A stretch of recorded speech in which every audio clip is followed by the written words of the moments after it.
Hello guys, welcome back to another episode of collegemunshi.com. അപ്പോൾ നമ്മുടെ ഇന്നത്തെ എപ്പിസോഡിൽ നമ്മൾ ഡിസ്കസ് ചെയ്യാൻ പോകുന്നത് BCA സ്പെഷ്യലൈസേഷൻ ആയിട്ട് വരുന്ന ക്ലൗഡ് കമ്പ്യൂട്ടിംഗ് കോഴ്സിനെ കുറിച്ചിട്ടാണ്. ഈ കോഴ്സ് എന്താണ്, ഇതിൽ എന്തൊക്കെയാണ് പഠിക്കുന്നത്, ഇത് പഠിച്ചു കഴിഞ്ഞാൽ ജോബ് റൂൾസ് എന്താണ് തുടങ്ങിയിട്ടുള്ള എല്ലാ കാര്യങ്ങളും നമുക്ക് ഡിസ്കസ് ചെയ്യാം. അപ്പോൾ നമുക്ക് BCA എന്താണ്, അതേപോലെ BCAൻ്റെ ബാക്കിയുള്ള സ്പെഷ്യലൈസേഷൻ കോഴ്സുകളെ കുറിച്ചിട്ടൊക്കെ നമ്മുടെ ചാനലിൽ നമ്മൾ വീഡിയോ അപ്ലോഡ് ചെയ്തിട്ടുണ്ട്. അപ്പോൾ കാണാത്തവർ BCA എടുക്കാൻ ആഗ്രഹിക്കുന്ന സ്റ്റുഡൻസ് ആണെങ്കിൽ എല്ലാവരും ആ വീഡിയോസൊക്കെ ഒന്ന് ചെക്ക് ചെയ്ത് നോക്കാം. അപ്പോൾ നമ്മുടെ BCA ക്ലൗഡ് കമ്പ്യൂട്ടിംഗ് ഇതൊരു 3 ഇയർ അണ്ടർ ഗ്രാജുവേറ്റ് പ്രോഗ്രാമാണ്. അപ്പോൾ 3 ഇയർ അല്ല, ചില colleges plus 1 year honours degree ആയിട്ടും ഈ ഒരു കോഴ്സ് പ്രൊവൈഡ് ചെയ്യുന്നുണ്ട്.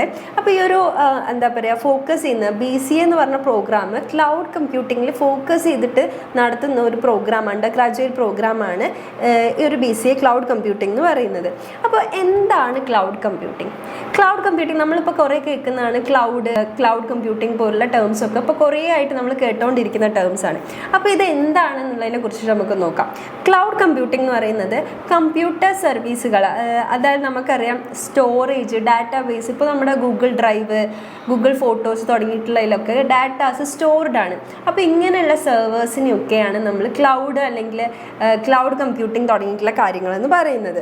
കുറച്ചും കൂടി ഫാസ്റ്ററായിട്ട് കാര്യങ്ങൾ നീക്കാനായിട്ട്, അതായത് ഷെയർ ചെയ്യാൻ, ഡാറ്റാസ് ഷെയർ ചെയ്യാൻ, അതേപോലെ തന്നെ സ്റ്റോർ ചെയ്യാൻ, അതും ഇൻ്റർനെറ്റ് യൂസ് ചെയ്തിട്ട് ചെയ്യുന്ന സെർവേഴ്സ് അല്ലെങ്കിൽ നമ്മൾ യൂസ് ചെയ്യുന്ന ആ ഒരു ടൂളിനെയാണ് നമ്മൾ എന്ത് പറയുന്നത്, ക്ലൗഡ് കമ്പ്യൂട്ടിംഗ് എന്ന് പറയുന്നത്. ഇപ്പോൾ ഫോർ എക്സാമ്പിൾ നമ്മൾ പറയുകയാണെങ്കിൽ നമുക്കറിയാം ഗൂഗിൾ ഡ്രൈവ് പോലുള്ള സാധനങ്ങളൊക്കെ നമ്മൾ ഈ ഫയൽസ് അപ്ലോഡ് ചെയ്യുന്നുണ്ട്, അതെല്ലാം അവിടെ സേവായി കിടക്കുന്നുണ്ട്. അപ്പോൾ നമ്മൾ നമ്മുടെ ഒരു ഫോണിൽ നിന്ന് നമ്മൾ പുതിയൊരു ഫോണിലോട്ട് മാറി. അപ്പോൾ നമ്മൾ ഈ ഒരു സെയിം ഇമെയിൽ ID വെച്ചിട്ട് അതിലും ലോഗിൻ ചെയ്യുകയാണെങ്കിൽ നമ്മൾ ഈ പഴയ ഫോണിൽ സേവ് ചെയ്തിട്ടുള്ള എല്ലാ ഡീറ്റെയിൽസും നമുക്ക് പുതിയ ഫോണിലും കിട്ടും. അപ്പോൾ ഇതിനെയാണ് നമ്മൾ ഈ ഒരു ക്ലൗഡ് കമ്പ്യൂട്ടിംഗ് കൊണ്ട് ഉദ്ദേശിക്കുന്നത്. അപ്പോൾ നമ്മളൊരു എക്സാമ്പിൾ പറയുകയാണെങ്കിൽ, ഇപ്പോൾ ക്ലൗഡ് കമ്പ്യൂട്ടിംഗ് നമ്മുടെ കയ്യിലില്ല, ഇങ്ങനെ ഒരു ഡിവൈസ് അല്ലെങ്കിൽ ഇങ്ങനെ സ്റ്റോർ ചെയ്യുന്നൊരു സംഭവം നമ്മൾ ഇൻവെൻറ്റ് ചെയ്തിട്ടില്ല എന്ന് വിചാരിക്കാം. അപ്പോൾ നമ്മളൊരു ഡിജിറ്റൽ മാർക്കറ്റിംഗ് ഫേമിലാണ് വർക്ക് ചെയ്യുന്നത്. അപ്പോൾ നിങ്ങളുടെ ടീംമേറ്റ്സ് എന്ന് പറയുന്നത്, നിങ്ങൾ ബാംഗ്ലൂർ, നിങ്ങളുടെ ടീംമേറ്റ്സ് ബാക്കിയുള്ളവർ വരുന്ന ഒരാൾ മുംബൈയിൽ, ഒരാൾ ഡൽഹിയിലാണെങ്കിൽ നിങ്ങൾക്കൊരു ടീം മീറ്റിംഗ് ഉണ്ട്, അല്ലെങ്കിൽ ഒരു ക്ലയൻറ്റുമായിട്ടൊരു മീറ്റിംഗ് ഉണ്ട്. അപ്പോൾ നിങ്ങൾ ഫസ്റ്റ് ഒരു PPT ക്രിയേറ്റ് ചെയ്തിട്ട് അത് നിങ്ങൾ എന്ത് ചെയ്യണം, ബാക്കിയുള്ള ടീംമേറ്റ്സ് ഇതേപോലെ PPTs ക്രിയേറ്റ് ചെയ്തിട്ടുണ്ടാവും. എന്നിട്ട് നിങ്ങൾ 3 ആളും ഈ PPT ഷെയർ ചെയ്തിട്ട് അതിലെന്തെങ്കിലും എഡിറ്റ് ഉണ്ടോ നോക്കിയിട്ട് 3 ആളും തമ്മിൽ സെൻഡ് ചെയ്തിട്ട് പിന്നെ ലാസ്റ്റ് വേണം നിങ്ങൾക്ക് എന്ത് ചെയ്യാനായിട്ട് ഈ എഡിറ്റ്സ് എല്ലാം ഒറ്റ PPTയിലോട്ടാക്കിയിട്ട് നിങ്ങൾ വേറെ ചെയ്യാനായിട്ട്. പക്ഷേ ഇതൊരു ക്ലൗഡിൻ്റെ ഹെൽപ്പോട് കൂടിയാണ് നിങ്ങൾ ചെയ്യുന്നതെങ്കിലോ നിങ്ങൾക്ക് എന്ത് ചെയ്യാം, നിങ്ങൾ ക്രിയേറ്റ് ചെയ്തത് എന്ത് ഗൂഗിൾ ഡോക്കോ ഫോം എന്താണെങ്കിലും നിങ്ങൾക്കത് നിങ്ങളുടെ ഗൂഗിൾ ഡ്രൈവിൽ സേവ് ചെയ്തിട്ടുണ്ടെന്നുണ്ടെങ്കിൽ ആ ഗൂഗിൾ ഡ്രൈവിൻ്റെ ആക്സസ് ബാക്കി ടീംമേറ്റ്സിൻ്റെ കയ്യിലുണ്ടെങ്കിൽ അവർക്ക് നിങ്ങൾക്ക് 3 ആൾക്കും അറ്റ് ദ സെയിം ടൈം ആ ഒരു ഫയലിൽ എഡിറ്റ് ചെയ്യാനും അതേപോലെ തന്നെ പ്രസൻറ്റ് ചെയ്യാനും സാധിക്കും. അപ്പോൾ ഇത് ടൈം കൺസ്യൂമിങ് അല്ല, മറ്റേന്ന് പറയുമ്പോൾ ഭയങ്കര ടൈം കൺസ്യൂമിങ് ആണ്. കാരണം ഒരാൾ എഡിറ്റ് ചെയ്യണം, മറ്റാൾ എഡിറ്റ് ചെയ്യണം, അതേപോലെ ഇത് 3 സംഭവങ്ങളും ജോയിൻ ചെയ്തിട്ട് നിങ്ങൾ പിന്നെ അതിൽ വർക്ക് ചെയ്യാനായിട്ട് വരും. പക്ഷേ ക്ലൗഡിൻ്റെ ഹെൽപ്പോട് കൂടിയാണെങ്കിൽ ആക്സസ് ഉണ്ടെന്നുണ്ടെങ്കിൽ നിങ്ങൾക്ക് 3 ആൾക്കും അറ്റ് ദ സെയിം ടൈം അതിൽ വർക്ക് ചെയ്യാനായിട്ട് പറ്റും. പിന്നെ ഇനി പോരാത്തതിന് ബാക്കിയുള്ള ഒരു ബെനിഫിറ്റ് പറയുകയാണെങ്കിൽ എല്ലാവർക്കും നിങ്ങൾക്ക് സജഷൻസ് ഉണ്ടെങ്കിൽ അതിൽ ലീവ് ചെയ്യാം, കമൻറ്റ്സ് ഉണ്ടെങ്കിൽ അതിൽ കൊടുക്കാം ഒക്കെ. നമുക്ക് ഈ ഒരു ഫയല് ഓൺലൈനായിട്ട് സ്റ്റോർഡ് ആയതുകൊണ്ട് തന്നെ ഈ ഒരു ഡാറ്റാസ് പോകുന്നൊന്നും ആലോചിച്ചിട്ട് നിങ്ങൾക്ക് ടെൻഷൻ അടിക്കേണ്ടി വരില്ല. ആ ഒരു ഡാറ്റാസ് നമ്മൾ സേവ് ചെയ്ത ആ ഒരു ഫോൾഡറിൽ തന്നെ കിടക്കുന്നുണ്ടാവും, ക്ലൗഡിൽ സേവ് ആയിട്ട് കിടക്കുന്നുണ്ടായിരിക്കും. അപ്പോൾ ഈ ഒരു ക്ലൗഡിൻ്റെ ബെനിഫിറ്റ്സ് പറയുകയാണെങ്കിൽ നമുക്ക് പറയാം റിയൽ ടൈം കൊളാബറേഷൻ ചെയ്യാനായിട്ട് പറ്റും. ഇപ്പോൾ നമ്മൾ നേരത്തെ എക്സാമ്പിൾ പറഞ്ഞ പോലെ തന്നെ 3 ടീംമേറ്റ്സിനും അറ്റ് ദ സെയിം ടൈം അതിൽ എഡിറ്റ് ചെയ്യാനും സജഷൻസ് ലീവ് ചെയ്യാനും ഒക്കെ പറ്റും. അതേപോലെ തന്നെ എവിടെ നിന്ന് വേണമെങ്കിലും, ഇപ്പോൾ ഓഫീസിൽ നിന്ന് വേണമെങ്കിൽ, ഇപ്പോൾ ഇമെയിൽ ID ഉണ്ടെന്നുണ്ടെങ്കിൽ നിങ്ങൾക്ക് ഓഫീസിൽ നിന്നും ഹോമിൽ നിന്നും അല്ല, നിങ്ങൾ ഔട്ട്സൈഡാണ്, പുറത്തെന്തെങ്കിലും പണി വേറെ എന്തെങ്കിലും ആവശ്യത്തിന് പുറത്തു പോയതാണ്, നിങ്ങൾക്ക് എല്ലായിടത്തുനിന്നും ഒരു സ്മാർട്ട് ഡിവൈസ് ഉണ്ടെന്നുണ്ടെങ്കിൽ നിങ്ങൾക്ക് ഈ ഒരു ഇമെയിൽ വെച്ചിട്ട് അത് ആക്സസ് ചെയ്യാനായിട്ട് പറ്റും. അതേപോലെ തന്നെ ഇത് സെക്യൂർഡ് ആണ്, പിന്നെ ബാക്ക്ഡ് ആണ്. നിങ്ങൾക്ക് ഈ ഒരു ഡാറ്റാസൊക്കെ നഷ്ടപ്പെട്ടു പോകും ആലോചിച്ചിട്ട് ടെൻഷൻ അടിക്കേണ്ട ആവശ്യം വരുന്നില്ല. അതേപോലെ തന്നെ എല്ലാ കമ്പനീസും ഈ ഒരു ക്ലൗഡ് കമ്പ്യൂട്ടിംഗ് യൂസ് ചെയ്തിട്ടാണ് ഡാറ്റാസ് സ്റ്റോർ ചെയ്യുന്നത്. നമുക്കറിയാം കുറേ അധികം ഡാറ്റാസ് നമുക്ക് സേവ് ചെയ്യാനായിട്ട് ഈ ഒരു ക്ലൗഡ് കമ്പ്യൂട്ടിംഗ് യൂസ് ചെയ്തിട്ട് പറ്റും. പിന്നെ ആപ്ലിക്കേഷൻസൊക്കെ റൺ ചെയ്യുന്നതും അധികം ക്ലൗഡിലാണ്. നമുക്ക് നമ്മുടെ എല്ലാ ഡാറ്റാസും ഓരോ ആപ്ലിക്കേഷനിലും സേവ്ഡ് ആയി കിടക്കുന്ന ഈ ഒരു ക്ലൗഡിൻ്റെ ഹെൽപ്പോട് കൂടിയിട്ടാണ്. ഈ ഒരു BCA ക്ലൗഡ് കമ്പ്യൂട്ടിംഗ് ഈ ഒരു സ്പെഷ്യലൈസേഷനോട് കൂടി കുറേ കോളേജസിൽ അവൈലബിൾ ആണ്. ഇനി നമ്മൾ ബാംഗ്ലൂർ തന്നെ നോക്കുകയാണെങ്കിൽ ഈ ഒരു കോഴ്സ് പഠിക്കാനായിട്ട് പറ്റിയിട്ടുള്ള ഏറ്റവും ബെസ്റ്റ് പ്ലേസ് ആണ്. കാരണം നമുക്കറിയാം കുറേ അധികം സ്റ്റാർട്ടപ്പുകൾ, IT, പിന്നെ അതേപോലെ തന്നെ MNCs, കുറേ കമ്പനീസ് ഉള്ളൊരു സിറ്റി ആയതുകൊണ്ട് തന്നെ നിങ്ങൾക്ക് കുറേ അധികം ഓപ്പർച്യൂണിറ്റീസ്, അതേപോലെ തന്നെ നിങ്ങൾക്ക് കുറേ അധികം പഠിക്കാനായിട്ട് ഈ ഒരു സിറ്റിയിൽ പറ്റും. അപ്പോൾ നിങ്ങൾ ഈ ഒരു കോഴ്സ് എടുക്കുകയാണെങ്കിൽ മാക്സിമം എല്ലാവരും ബാംഗ്ലൂർ ബേസ്ഡ് പഠിക്കാനായിട്ട് നോക്കുക. പിന്നെ ബാംഗ്ലൂർ ബേസ്ഡ് പഠിക്കുന്ന സ്റ്റുഡൻസ് ആണെന്നുണ്ടെങ്കിൽ നിങ്ങൾ കോളേജസ് ചൂസ് ചെയ്യുമ്പോൾ നല്ല അഫിലിയേറ്റഡ് യൂണിവേഴ്സിറ്റി ആണോ, അതേപോലെ തന്നെ നല്ല സർട്ടിഫിക്കറ്റ് വാല്യൂ ഉണ്ടോ, നിങ്ങൾക്ക് പ്രാക്ടിക്കൽ എക്സ്പോഷർ തരുന്നുണ്ടോ, പ്ലേസ്മെൻറ്റ്സ്, ഇൻറ്റേൺഷിപ്സ് പോലുള്ള കാര്യങ്ങളൊക്കെ പ്രൊവൈഡ് ചെയ്യുന്നുണ്ടോ എന്നൊക്കെ നോക്കിയിട്ട് വേണം നിങ്ങളൊരു കോളേജ് ചൂസ് ചെയ്യാനായിട്ട്.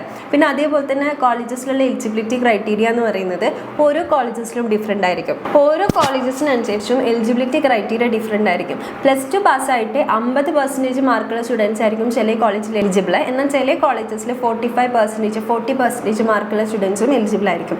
അതേപോലെ തന്നെ ചില കോളേജസിൽ അവർ പറയും, പ്രത്യേകം മെൻഷൻ ചെയ്തിട്ടുണ്ടാവും, കമ്പ്യൂട്ടർ സയൻസ് ബാക്ക്ഗ്രൗണ്ടിൽ നിന്ന് വരുന്ന സ്റ്റുഡൻസിന് മാത്രമായിരിക്കും ഈ ഒരു കോഴ്സ് എടുക്കാനായിട്ട് എലിജിബിൾ എന്ന്. ചില കോളേജസിൽ എന്നാൽ അങ്ങനെ ഇല്ല, നമുക്ക് ഏത് സ്ട്രീമിൽ നിന്ന്, കൊമേഴ്സ് ആയിക്കോട്ടെ, ഹ്യൂമാനിറ്റീസ് ആയിക്കോട്ടെ, ഏത് സ്ട്രീമിൽ നിന്ന് വരുന്ന സ്റ്റുഡൻസിനാണെങ്കിലും ഈ ഒരു BCA ക്ലൗഡ് കമ്പ്യൂട്ടിംഗ് എടുക്കാനായിട്ട് പറ്റും. ഇനി ചില കോളേജസിൽ എൻട്രൻസ് എക്സാംസ് കാര്യങ്ങളൊക്കെ ഉണ്ടായിരിക്കും. ചിലത് മെറിറ്റ്, നിങ്ങളുടെ +2 മാർക്ക് ബേസ്ഡ് മെറിറ്റിലായിരിക്കും, അല്ലാത്ത മാനേജ്മെൻറ്റ് കോട്ടയിലും നമുക്ക് അഡ്മിഷൻ നേടാനായിട്ട് പറ്റും. അപ്പോൾ നിങ്ങളുടെ ഈ ഒരു ടോപ്പ് കോളേജസിൽ എല്ലാ ഫെസിലിറ്റീസും പ്രൊവൈഡ് ചെയ്യുന്ന ടോപ്പ് കോളേജസിലൊക്കെ ബുക്കിംഗ്സ് ഇപ്പോഴേ ഓപ്പൺ ആണ്. എല്ലാത്തിലും സീറ്റ്സ് പെട്ടെന്ന് തന്നെ ഫില്ലാവുന്നുണ്ട്, കാരണം അത്രയും ഡിമാൻഡിങ് ആയിട്ടുള്ള ഒരു കോഴ്സാണ്. അപ്പോൾ നിങ്ങൾ BCA ക്ലൗഡ് കമ്പ്യൂട്ടിംഗ് എടുക്കാൻ ഉദ്ദേശിക്കുന്ന സ്റ്റുഡൻ്റ് ആണെങ്കിൽ നിങ്ങൾ എത്രയും പെട്ടെന്ന് തന്നെ ബുക്ക് ചെയ്ത് വെക്കുക. പിന്നെ അതേപോലെ തന്നെ ഇതൊരു 3 ഇയർ കോഴ്സാണ്. പിന്നെ ചില കോളേജസ് ഒരു അഡീഷണൽ 1 ഇയറും കൂടി ഓപ്റ്റ് ചെയ്തിട്ട് ഹോണേഴ്സ് ഡിഗ്രിയും പ്രൊവൈഡ് ചെയ്യുന്നുണ്ട്. അപ്പോൾ നമ്മുടെ ഈ ഒരു BCA ക്ലൗഡ് കമ്പ്യൂട്ടിംഗ് എന്ന് പറഞ്ഞ കോഴ്സ് നമ്മൾ പറഞ്ഞു എല്ലാ ഫെസിലിറ്റീസോടും കൂടി തന്നെ നിങ്ങൾ പഠിക്കണം. അപ്പോൾ അങ്ങനെ പഠിക്കാനായിട്ട് നിങ്ങൾക്ക് കുറച്ച് ബെസ്റ്റായിട്ട് നിൽക്കുന്ന ടോപ്പ് കോളേജസ് വരുന്നത് നമ്മുടെ ബാംഗ്ലൂരാണ്. ബാംഗ്ലൂർ മാത്രമല്ല, നമ്മുടെ കേരളത്തിലും മംഗലാപുരത്തും ഒക്കെ നമുക്ക് കോളേജസ് ഉണ്ട്. കേരളത്തിലും മംഗലാപുരത്തും ബാംഗ്ലൂർ നമ്മൾ കോളേജസ് ഉണ്ടെന്ന് പറഞ്ഞു. എന്തുകൊണ്ട് നിങ്ങൾ ഇതിൽ ബാംഗ്ലൂർ ചൂസ് ചെയ്യണമെന്ന് വെച്ചിട്ടുണ്ടെങ്കിൽ നമുക്കറിയാം IT ഹബ്ബാണ് നമ്മുടെ ബാംഗ്ലൂർ. അപ്പോൾ എല്ലാ തരത്തിലുള്ള ഫെസിലിറ്റീസും നിങ്ങൾക്ക് ഇവിടുന്ന് പ്രൊവൈഡഡ് ആയിരിക്കും. അപ്പോൾ ബാംഗ്ലൂർ തന്നെ ഈ ഒരു ക്ലൗഡ് കമ്പ്യൂട്ടിംഗ് പഠിക്കാനായിട്ട് ഏറ്റവും ബെസ്റ്റായിട്ട് വരുന്ന കുറച്ച് കോളേജസ് ഏതൊക്കെയാണെന്ന് വെച്ചിട്ടുണ്ടെങ്കിൽ നമ്മുടെ ജെയിൻ, നമുക്ക് എല്ലാവർക്കും അറിയാം അത്യാവശ്യം നല്ല രീതിയിൽ കോമ്പറ്റീഷൻസ് ഒക്കെ വരുന്നൊരു കോളേജാണ് ജെയിൻ എന്ന് പറയുന്നത്. അതേപോലെ തന്നെ ആചാര്യ, എസ് വ്യാസ, പിന്നെ നമ്മുടെ ഏനപ്പോയ, ബാംഗ്ലൂരിലെ ഏനപ്പോയ, ABBC, അങ്ങനത്തെ ഒരുപാട് കോളേജസ് നമ്മുടെ ബാംഗ്ലൂർ തന്നെ ഈ ഒരു BCA കോഴ്സ് പഠിക്കാനായിട്ട് ഏറ്റവും ബെസ്റ്റായിട്ട് നിൽക്കുന്ന കോളേജസ് ആണ്. ഈ ഒരു കുറേ അധികം ഇപ്പോൾ നമ്മൾ പറഞ്ഞ എസ് വ്യാസയിലായിക്കോട്ടെ, ആചാര്യയിലായിക്കോട്ടെ, എല്ലായിടത്തും AI വരുന്നുണ്ട്, ഡെവോപ്സ് വരുന്നുണ്ട്. ഈ ഒരു ക്ലൗഡ് കമ്പ്യൂട്ടിങ്ങിൻ്റെ ഒപ്പം തന്നെ നിങ്ങൾക്ക് ഈ ഒരു കോഴ്സുകളും പഠിക്കാനായിട്ട് പറ്റും. ആൻഡ് ഇനി പോരാത്തതിന് നിങ്ങൾക്ക് അവരൊക്കെ കുറേ അധികം ബിഗ് കമ്പനീസ് ആയിട്ടുള്ള TCS, ആമസോൺ പോലത്തുള്ള കമ്പനീസിലാണ് ഇവർ പ്ലേസ്മെൻറ്റ് അസിസ്റ്റൻസ്, അതേപോലെ ഇൻറ്റേൺഷിപ്പ് ഓപ്പർച്യൂണിറ്റീസ് തുടങ്ങിയിട്ടുള്ള കാര്യങ്ങളൊക്കെ പ്രൊവൈഡ് ചെയ്യുന്നത്. ആൻഡ് ഇനി ഇവർ ഇതിന് പുറമേ തന്നെ ട്രെയിനിങ്, സർട്ടിഫിക്കേഷൻ കോഴ്സുകൾ, ഈ ഒരു MNCസുമായിട്ട് പാർട്ട്നേർഡ് ആയിട്ടുള്ള ട്രെയിനിങ് കാര്യങ്ങളൊക്കെ പ്രൊവൈഡ് ചെയ്യുന്നുണ്ട്. അപ്പോൾ നിങ്ങൾ ഈ ഒരു കോഴ്സ് പഠിക്കുമ്പോൾ ഏറ്റവും കൂടുതൽ ശ്രദ്ധിക്കേണ്ട കാര്യം നമ്മൾ നേരത്തെ പറഞ്ഞ പോലെ നിങ്ങൾക്ക് എക്സ്പീരിയൻസ് നേടാൻ പറ്റുന്നുണ്ടോ എന്നാണ് നിങ്ങൾ ശ്രദ്ധിക്കേണ്ടത്. ആൻഡ് ഇനി ബാംഗ്ലൂർ മാത്രമല്ല, മാംഗ്ലൂർ നോക്കുകയാണെങ്കിൽ BCA പഠിക്കാനായിട്ട് പറ്റിയിട്ടുള്ള ഏറ്റവും ബെസ്റ്റ് കോളേജസ് ആണ് നമ്മുടെ ഏനപ്പോയ, ശ്രീനിവാസ. പിന്നെ ഇനി കേരളം നോക്കുകയാണെങ്കിൽ ചിന്മയ, ഇലാഹിയ, ഇതേപോലുള്ള ഒരുപാട് കോളേജസ് ഉണ്ട്. അപ്പോൾ നിങ്ങൾ ചൂസ് ചെയ്യുന്ന കോളേജസ്, നിങ്ങളുടെ കരിയറിന് ഏതാണോ ബെസ്റ്റ് അത് നോക്കിയിട്ട് നിങ്ങൾ കോളേജസ് ചൂസ് ചെയ്യുക. നമ്മൾ പറഞ്ഞു ഇതൊരു ഫ്യൂച്ചറിസ്റ്റിക് ആയിട്ടുള്ള കോഴ്സാണ്. നമുക്കറിയാം ഇപ്പോൾ ആർട്ടിഫിഷ്യൽ ഇൻ്റലിജൻസ്, അതേപോലെ തന്നെ big data, internet of things പോലുള്ള കാര്യങ്ങളുടെയൊക്കെ ഡിമാൻഡ്, അതേപോലെ തന്നെ ടെക്നോളജീസ് ഒക്കെ വളർന്നു വരികയാണ്. അപ്പോൾ ഈ ഒരു ആർട്ടിഫിഷ്യൽ ഇൻ്റലിജൻസ് ആയിക്കോട്ടെ, ബിഗ് ഡാറ്റയ്ക്ക് ആയിക്കോട്ടെ, എല്ലാത്തിനും ക്ലൗഡിൻ്റെ ഹെൽപ്പ് വേണം. കാരണം ഇവരെല്ലാം വർക്ക് ചെയ്യുന്നതെന്ന് പറഞ്ഞിട്ടുണ്ടെങ്കിൽ ഡാറ്റ സ്റ്റോർ ചെയ്തിട്ട് ആ ഡാറ്റ പ്രോസസ് ചെയ്തിട്ടാണ് ഇവരെല്ലാം വർക്ക് ചെയ്യുന്നത്, ഈ ടൂൾസ് എല്ലാം വർക്ക് ചെയ്യുന്നത്. അപ്പോൾ ഈ ഒരു ഡാറ്റാസ് എല്ലാം സ്റ്റോർ ചെയ്യണമെന്നുണ്ടെങ്കിൽ ക്ലൗഡിൻ്റെ സപ്പോർട്ട് എന്തായാലും വേണം. അപ്പോൾ അതുകൊണ്ടാണ് നമ്മൾ പറഞ്ഞത് ഇത് അത്രയും ഫ്യൂച്ചറിസ്റ്റിക് ആയിട്ടുള്ളൊരു കോഴ്സാണെന്നുള്ളത്. ഇനി അങ്ങോട്ടും നമുക്ക് തന്നെ അറിയാം, ഇപ്പോൾ നമ്മൾ തന്നെ ഗൂഗിൾ ഫോട്ടോസ്, ഗൂഗിൾ ഡ്രൈവ് ആയിക്കോട്ടെ, എല്ലാത്തിലും നമ്മുടെ ഡാറ്റാസ് സ്റ്റോർഡാണ്. അപ്പോൾ നമ്മളെല്ലാം ആശ്രയിക്കുന്നതും ഈ ഒരു ടൂൾസിനെയാണ്. അപ്പോൾ ഈ ഒരു ക്ലൗഡ് ഇല്ല എന്നുണ്ടെങ്കിൽ നമുക്ക് ആർക്കും ഇപ്പോഴത്തെ ഒരു സാഹചര്യത്തിന് മുന്നോട്ട് പോകാനായിട്ട് പറ്റില്ല. അപ്പോൾ ക്ലൗഡ് എന്ന് പറയുന്നത് അത്രയും ഡെവലപ്പ് ചെയ്തുകൊണ്ടിരിക്കുന്ന ഒരു ഫീൽഡ് ആയതുകൊണ്ട് തന്നെ കുറേ അധികം ജോബ് ഓപ്പർച്യൂണിറ്റീസ് വരുന്നുണ്ട്. സോ നിങ്ങൾക്ക് എല്ലാവർക്കും പഠിച്ചു കഴിഞ്ഞാൽ 100% ഗ്യാരണ്ടീഡ് ആയിട്ടുള്ള ജോബ് പ്ലേസ്മെൻറ്റ്സ് കിട്ടും. ഇനി ക്ലൗഡിൻ്റെ കാര്യം പറയുകയാണെങ്കിൽ തന്നെ 3 ടൈപ്സ് ഓഫ് ക്ലൗഡ് ഉണ്ട്. ഒന്നെന്ന് പറഞ്ഞാൽ പബ്ലിക്, പിന്നെ പ്രൈവറ്റ്, പിന്നെ ഹൈബ്രിഡ് ക്ലൗഡ്. അപ്പോൾ നമുക്കറിയാം പബ്ലിക് ക്ലൗഡ് എന്ന് പറഞ്ഞിട്ടുണ്ടെങ്കിൽ ഇപ്പോൾ ഇൻസ്റ്റഗ്രാം നമ്മളെല്ലാവരും യൂസ് ചെയ്യുന്ന ഒരു സോഷ്യൽ മീഡിയ പ്ലാറ്റ്ഫോമാണ്. അപ്പോൾ ഇതിൽ നമ്മളൊരു പോസ്റ്റ് ഇട്ടിട്ടുണ്ടെങ്കിൽ നമ്മൾ ആക്സസ് ചെയ്തിട്ടില്ല, നമ്മൾ പബ്ലിക് ആക്കിയിട്ടില്ല, നമ്മുടെ പോസ്റ്റ് കാണുന്ന എല്ലാവർക്കും, ആ ഒരു ഇൻസ്റ്റഗ്രാം ആക്സസ് ഉള്ള എല്ലാവർക്കും ആ ഒരു ഫോട്ടോ കാണാനായിട്ട് പറ്റും. അത് ഇൻസ്റ്റഗ്രാമിലെ ക്ലൗഡിൽ സേവ്ഡ് ആയിരിക്കും. അപ്പോൾ ഇങ്ങനത്തെ സാധനങ്ങളാണ് പബ്ലിക് ക്ലൗഡ് എന്ന് പറയുന്നത്. ഇപ്പം നമുക്കറിയാം വലിയ വലിയ കമ്പനീസ് ആയിട്ടുള്ള ആമസോൺ, ഗൂഗിൾ, മൈക്രോസോഫ്റ്റ്, ഇതിൻ്റെ എല്ലാത്തിൻ്റെയും എന്താ പറയുക ഡാറ്റാസൊക്കെ ക്ലൗഡിൽ സ്റ്റോർഡ് ആയിരിക്കും. അപ്പോൾ ഇതെല്ലാം നമുക്ക് ആക്സസ് ചെയ്യാനായിട്ട് പറ്റും. അപ്പോൾ ഇതിനെയാണ് പബ്ലിക് ക്ലൗഡ് എന്ന് പറയുന്നത്. ഇപ്പോൾ ഗൂഗിളിൻ്റെ കാര്യം ആയിക്കോട്ടെ, അതിൽ കുറേ അധികം ഡാറ്റാസ് ഉണ്ട്. നമ്മളെല്ലാവരും നമുക്ക് അറിയാത്ത കാര്യങ്ങളൊക്കെ പോയി സെർച്ച് ചെയ്യുന്നത് ഗൂഗിളിലാണ്. അപ്പോൾ ഈ ഒരു ഡാറ്റാസ് എല്ലാം സ്റ്റോർ ചെയ്ത് വെക്കുന്നത് അവരുടെ ക്ലൗഡിലാണ്. അപ്പോൾ ഇതിനെയാണ് നമ്മൾ പബ്ലിക് ക്ലൗഡ് എന്ന് പറയുന്നത്.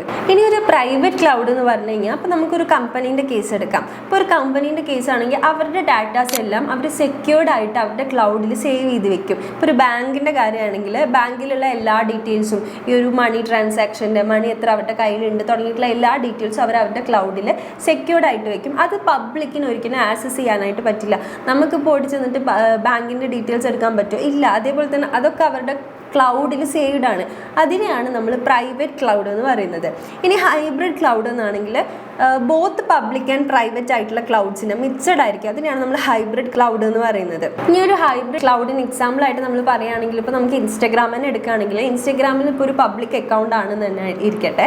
അപ്പോൾ നമ്മുടെ ഒരു പോസ്റ്റ് കാര്യങ്ങൾ റീൽസൊക്കെ നമ്മൾ ഷെയർ ചെയ്യുന്നതാണെങ്കിൽ പബ്ലിക്കിൽ നമ്മുടെ ഇൻസ്റ്റഗ്രാം യൂസ് ചെയ്യുന്ന ഏത് യൂസറിന് വേണമെങ്കിലും അത് ആക്സസ് ചെയ്യാനായിട്ട് പറ്റും. പക്ഷേ ഇതേപോലെ തന്നെ ഇൻസ്റ്റഗ്രാമിൽ നമ്മുടെ മെസ്സേജസ് ഉണ്ട്, നമ്മുടെ പ്രൈവറ്റ്, നമ്മുടെ ചാറ്റ്സ് ഉണ്ട്. അപ്പോൾ ഇതൊന്നും എന്ത് ചെയ്യാൻ പറ്റില്ല, പബ്ലിക്കിന് ആക്സസ് ചെയ്യാനായിട്ട് പറ്റില്ല. അത് പ്രൈവറ്റ് ക്ലൗഡാണ്. അത് പ്രൈവറ്റ് ആയിട്ടുള്ള ക്ലൗഡിൽ സേവ് ആയിരിക്കും, മറ്റേത് പബ്ലിക് ക്ലൗഡിൽ സേവ് ആയിരിക്കും. അപ്പോൾ ഇത് രണ്ടും കൂടി കൂടിയിട്ടുള്ള മിക്സ്ഡ് ആയിട്ടുള്ള ക്ലൗഡിനെയാണ് നമ്മൾ ഹൈബ്രിഡ് ക്ലൗഡ് എന്ന് പറയുന്നത്. അപ്പോൾ ഈ 3 ക്ലൗഡ്സിൻ്റെ ബിൽഡിങ്ങും കാര്യങ്ങളൊക്കെ ആയിരിക്കും നമ്മൾ ഈ ഒരു ക്ലൗഡ് കമ്പ്യൂട്ടിങ്ങിൽ മെയിനായിട്ട് പഠിക്കുന്നത്. ഇനി ഈ ഒരു കോഴ്സ് പഠിച്ചു കഴിഞ്ഞാൽ നമുക്ക് കിട്ടാൻ പോകുന്ന ജോബ് റോൾസ് എന്തൊക്കെയാണെന്ന് നമുക്ക് നോക്കാം. നിങ്ങൾക്ക് ക്ലൗഡ് എഞ്ചിനീയർ ആയിട്ട് വർക്ക് ചെയ്യുക, അതേപോലെ cloud architect, cloud consultant, DevOps engineer, system administrator, cloud support specialist, technical analyst തുടങ്ങിയിട്ടുള്ള ഒരുപാട് ജോബ് റോൾസ് ഈ ഒരു കോഴ്സ് പഠിച്ചു കഴിഞ്ഞാൽ നിങ്ങൾക്ക് ചെയ്യാനായിട്ട് പറ്റും.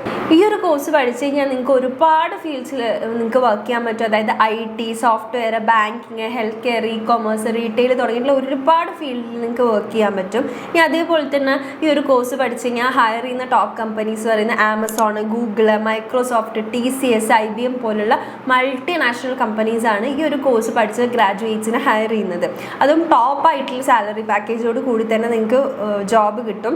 പിന്നെ നിങ്ങൾക്ക് ഈ ഒരു കോഴ്സ് പഠിച്ചു കഴിഞ്ഞാൽ ഗ്രാജുവേഷൻ കഴിഞ്ഞ ഉടനെ നിങ്ങൾക്ക് ജോബിന് പോകണ്ട. ഇനി ഹയർ എഡ്യൂക്കേഷനാണ് നിങ്ങൾക്ക് താല്പര്യം എന്നുണ്ടെങ്കിൽ നിങ്ങൾക്ക് MCA എടുക്കാം, MSc എടുക്കാം. ക്ലൗഡ് കമ്പ്യൂട്ടിങ്ങിൽ തന്നെ MCA, MSc പോലുള്ള ഹയർ എഡ്യൂക്കേഷൻ നിങ്ങൾക്ക് ചൂസ് ചെയ്യാം. അതേപോലെ തന്നെ ഇൻഫർമേഷൻ ടെക്നോളജി, IT ഫീൽഡിലുള്ള MBA വരെ നിങ്ങൾക്ക് എടുക്കാനായിട്ടുള്ള ഓപ്ഷൻസ് ഉണ്ട്. അപ്പോൾ നിങ്ങൾക്ക് നല്ലൊരു ഫ്യൂച്ചറിസ്റ്റിക് ആയിട്ടുള്ളൊരു ഗ്രാജുവേഷൻ പ്രോഗ്രാമാണ് BC ക്ലൗഡ് കമ്പ്യൂട്ടിംഗ് എന്ന് പറയുന്നത്. അപ്പോൾ ജനറൽ BC എടുക്കുന്നതിനെക്കാട്ടിലും എന്തുകൊണ്ടും ബെറ്ററാണ് ഒരു സ്പെഷ്യലൈസേഷനോട് കൂടി തന്നെ BC എടുക്കുക എന്നുള്ളത്. അപ്പോൾ നിങ്ങൾക്ക് ഈ ഒരു കമ്പ്യൂട്ടറിൻ്റെ പ്രവർത്തനം, അതേപോലെ തന്നെ സ്റ്റോറേജ്, സെർവർ, ക്ലൗഡിനോട് ഇൻട്രസ്റ്റ് ഉള്ള സ്റ്റുഡൻസ് ആണെന്നുണ്ടെങ്കിൽ, ഇതിൻ്റെ വർക്കിംഗ് എങ്ങനെയാണ്, ഇതൊക്കെ പഠിക്കാൻ ആഗ്രഹമുണ്ട്, ഇതിൽ വർക്ക് ചെയ്യാൻ ആഗ്രഹമുണ്ടെന്നുണ്ടെങ്കിൽ നിങ്ങൾക്ക് ചൂസ് ചെയ്യാൻ പറ്റിയിട്ടുള്ള ഏറ്റവും ബെസ്റ്റ് ആയിട്ടുള്ളൊരു കോഴ്സാണ് BC ക്ലൗഡ് കമ്പ്യൂട്ടിംഗ്. അപ്പോൾ നിങ്ങളിങ്ങനെ സമയം കളയണ്ട, സീറ്റ്സൊക്കെ പെട്ടെന്ന് ഫില്ലാവുന്നുണ്ട്. അപ്പോൾ താഴെ കാണുന്ന നമ്പറിൽ വിളിച്ചിട്ട് നിങ്ങൾക്ക് ടോപ്പ് കോളേജസിൽ ഈ ഒരു കോഴ്സിന് ബുക്ക് ചെയ്യാവുന്നതാണ്. അതേപോലെ തന്നെ നിങ്ങൾക്ക് ഫ്രീ കരിയർ ഗൈഡൻസ് വേണമെങ്കിലും ഞങ്ങളെ കോൺടാക്ട് ചെയ്യാം.